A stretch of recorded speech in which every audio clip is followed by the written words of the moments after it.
Hello friends, good morning. Welcome to my amazing सा प्यारा सा channel physics universe. I hope you are all fine at your home and we are enjoying this online lectures. So guys, today's our topic is upthrust is equal to the weight of displaced liquid. ये बात हम लोग theoretical तो जानते हैं, but आज इस topic में हम लोग इस बात को मैथमेटिकली प्रूव करने वाले हैं। तो first of all I am drawing the diagram for this method, mathematical method. तो उसको समझने के लिए मैंने एक कंटेनर लिया जो कि एक लिक्विड से भरा हुआ है। लिक्विड कोई भी हम लोग ले सकते हैं, क्लियर।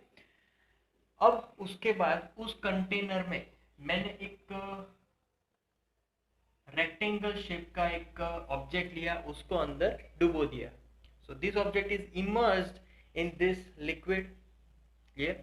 ओके, अब ये जो ऑब्जेक्ट है, उस ऑब्जेक्ट का अगर हम बात करें तो ये object P Q R S नाम से पहले तो हम लोग लिख देते हैं, उसके जो पॉइंट्स है, वर्टाइसिस है ये।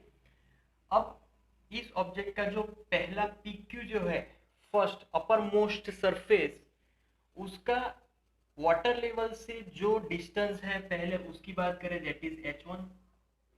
ओके, अब बॉटम सरफेस भी है तो free surface to bottom surface distance call it as h2, उसको h2 ले लेते हैं। अब यहाँ पर इसमें जो लिक्विड मैंने भरा हुआ है, दैट इज अवर डेंसिटी। उसको हम लोग बोलेंगे डेंसिटी। कोई भी लिक्विड है, पानी भी ले सकते हैं, तो ये फिर पानी की डेंसिटी है। ओके, दूसरी बात कि यहाँ पर फर्स्ट मैं प्रेशर फाइंड करूंगा एट पी क्यू सरफेस। तो फॉर पी क्यू प्रेशर, तो उसका मैं P1 नाम दे देता हूं। P1 is equal to rho g H1। We know that pressure formula due to column, here it is liquid column। Okay, similarly अगर P1 force है, उसके अकॉर्डिंग मुझे फोर्स फाइंड करना है कि भाई फोर्स कितना लग रहा है। तो force is F1 is equal to P1 into cross section area of this rectangle. तो फॉर्मूला हो जाएगी, P1 को रखो इस फॉर्मूला में, rho g H1 into A, clear. So this one is our first formula, force on PQ surface, upper surface. Okay, now for SR surface, SR surface पे pressure कितना लगेगा, क्योंकि समझना, अगर अपर सरफेस है तो प्रेशर डाउनवर्ड डायरेक्शन में लगेगा, it is exactly perpendicular to that surface. और ऐसा सरफेस है तो वहां पर भी प्रेशर परपेंडिकुलर लगेगा, बट अपवर्ड डायरेक्शन में, क्योंकि परपेंडिकुलर लगेगा, जो वाटर है, लिक्विड है, वो तो सब जगह पे, सभी सरफेस पे परपेंडिकुलर फोर्स लगाएगा, क्लियर। ओके, उसके बाद यहाँ पर मैं लिखूंगा P2 रो जी H2, क्लियर। उसके बाद यहाँ पर फोर्स फॉर्मूला अगर लिखा जाए तो force formula F2 is equal to P2A, क्योंकि यहाँ पर सरफेस एरिया सेम होगा, सो रो जी H2 इंटू ए। तो ये हो जाएगी हमारी पूरी फॉर्मूला। अब हमें यहाँ पर जो फोर्स लग रहा है, वो जो फोर्स है वहां पर रिजल्टेंट फोर्स फाइंड करना पड़ेगा। क्यों रिजल्टेंट? क्योंकि दोनों ऑपोजिट फोर्स है, ऑपोजिट फोर्स में रिजल्टेंट फाइंड करने के लिए दोनों का सब्ट्रैक्शन करना पड़ेगा। सो हियर H2 ज्यादा है, जो बड़ी चीज है उसमें से छोटी चीज का सब्ट्रैक्शन करेंगे, तो F2 minus F1 rho g H2A minus rho g H1A। Common terms are rho g A and here H2 minus H1, clear। okay, so in this term A into H2 minus H1, ये area into length हुआ। area into length is nothing but volume, so I can write rho g V here। rho is density of our liquid, g is gravitational acceleration and V is the volume of our rectangle। अब ये कौन सा volume मिला, तो मैं यहाँ पर लिखूंगा कि भाई force difference row g we is equal to पहले तो rho density of liquid, okay, then जी, जी क्या है, ग्रेविटेशनल एक्सेलरेशन,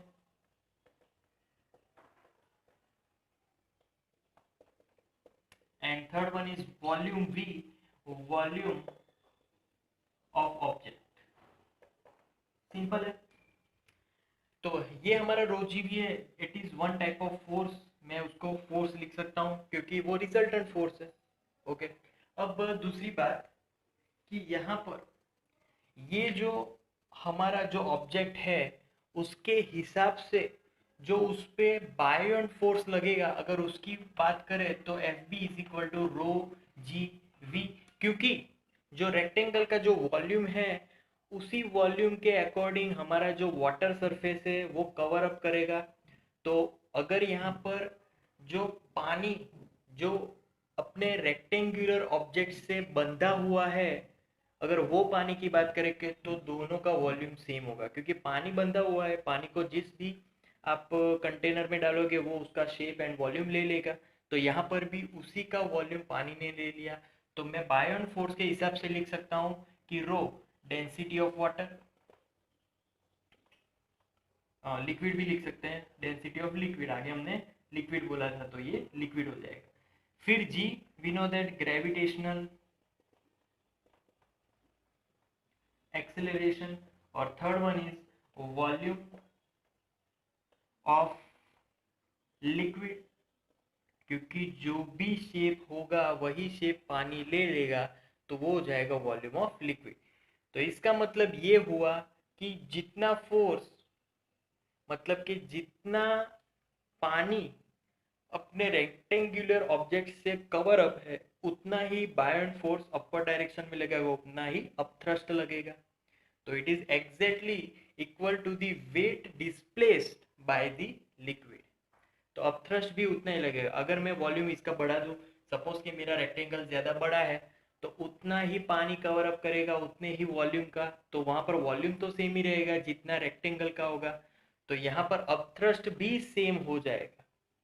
तो upthrust is equal to the volume cover up by the liquid to that object. Clear? तो F B is equal to rho g V हो जाएगा। इसको अगर लिखें तो rho into V, it is nothing but mass. So mass of the water which is contained by this which is cover up by this object, so mass into ji.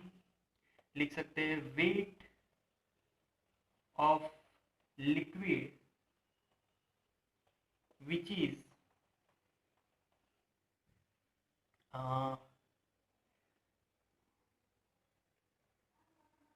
covered up to the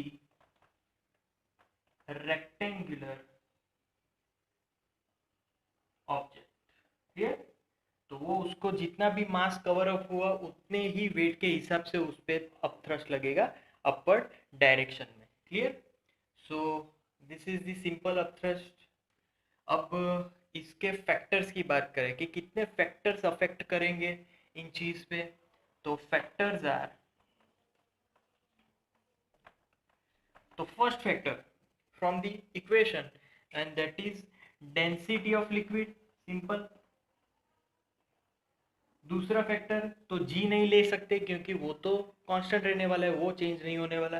तो दूसरा factor है volume of object, ये हो गया हमारा दूसरा factor, volume of object. Volume अगर बड़ा है तो उतना अपथ्रस्ट ज्यादा लगेगा, वॉल्यूम अगर कम है तो उतना अपथ्रस्ट कम लगेगा। So this is the mathematical proof of the upthrust is equal to the weight displace by the liquid. Okay, अब इसके अगर हम लोग कॉन्सिक्वेंसेस देखें तो कॉन्सिक्वेंसेस आर, कब ये हमने प्रैक्टिकल लाइफ में देखा हुआ है। तो पहले तो जब कभी भी हम लोग पानी को भरते हैं या फिर टंकी से, तो पानी में जब वो अपना बकेट डालते हैं तो बकेट जब पानी के अंदर रहेगा तब वो कोई वेट महसूस नहीं होगा, बहुत ही कम वेट महसूस होगा। बट जब भी वो बकेट बाहर आएगा पानी लेके तो बहुत सारा वेट हम लोग फील करने वाले हैं। तो ऐसा क्यों? क्योंकि तब जब वो पानी में था तब अपथ्रस्ट लग रहा था। कितना अपथ्रस्ट लग रहा था? तो exactly the volume of that bucket, जितना भी वॉल्यूम होगा उतने ही पानी का जो मास होगा, जो ऑब्जेक्ट को कवर अप किया जो पानी ने, उतने ही मास वाला अपथ्रस्ट अपवर्ड डायरेक्शन में लग रहा था, तो तब हमें फील नहीं हो रहा था। So that is the first example. अगर सेकेंड एग्जाम्पल की बात करें तो दूसरा एग्जाम्पल में कोई भी ऑब्जेक्ट को अगर तुम एयर में रखोगे ऐसे पकड़ के, और वही ऑब्जेक्ट को अगर पानी में ऐसे पकड़ के रखोगे, तो दोनों में डिफरेंस आएगा। तुम्हें एयर में वो ऑब्जेक्ट का जो वेट होगा वो ज़्यादा लगेगा, और पानी में जो उसका वेट होगा वो कम लगेगा, क्योंकि उस ऑब्जेक्ट के अकॉर्डिंग जो वॉल्यूम होगा उस वॉल्यूम को कवर अप करेगा पानी, उसी वॉल्यूम को, और उस वॉल्यूम में जो पानी का मास होगा उसी अकॉर्डिंग वो वेट अपवर्ड डायरेक्शन में लगेगा, जिसको हम लोग अपथ्रस्ट या बायोएंसी बोलेंगे। दी थर्ड एग्जाम्पल, तीसरा एग्जाम्पल अगर लेना हो तो तीसरा एग्जाम्पल में तुम एक ऑब्जेक्ट को पानी में रखोगे और दूसरे ऑब्जेक्ट को ग्लिसरीन में रखो या फिर ऑयल में रखो, तो ऑयल में वो ऑब्जेक्ट ज़्यादा हल्का लगेगा और पानी में वो ऑब्जेक्ट ज़्यादा भारी लगेगा। क्यों? क्योंकि जो दूसरा लिक्विड है ग्लिसरीन, उसकी डेंसिटी पानी के डेंसिटी से ज़्यादा है। डेंसिटी अगर ज़्यादा होगी तो उतना ही ज़्यादा अपथ्रस्ट लगेगा, क्योंकि it is depend on density of liquid. So upthrust ज़्यादा लगेगा तो वहाँ पर वेट हमें कम लगेगा और पानी में वेट ज़्यादा लगेगा, क्योंकि पानी में डेंसिटी कम है। Clear? So that's our topic, guys. Upthrust is equal to the weight of the displaced liquid. Thank you so much for viewing my video lectures till the end. That means a lot to me. Please like my videos and subscribe my channel.